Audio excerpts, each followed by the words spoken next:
Hi guys, welcome back to my new blog. तो आज के ब्लॉग में आपका स्वागत है। तो हम अभी भी अपने नर्सरी पे हैं और जस्ट अभी देख रहे हैं कि अपने नर्सरी के सुबह का टाइम है और काफ़ी ज़्यादा रात ही से मौसम ख़राब हुआ है, बारिश का मौसम बनाया हुआ है।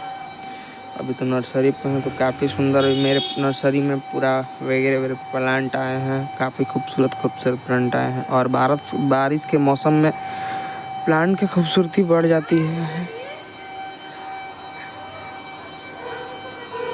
और यहाँ पर भी है और ये प्लांट जो है काफ़ी खूबसूरत है और ये साइकस है जो ये प्लांट है और वो अड़हुल का प्लांट है।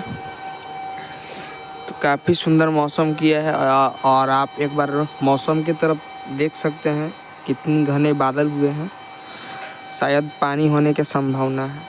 आई होप आपको वीडियो पसंद आया। वीडियो पसंद आया तो वीडियो को लाइक कमेंट शेयर करना भूलिएगा। तब तक ले धन्यवाद, मिलते हैं नेक्स्ट वीडियो।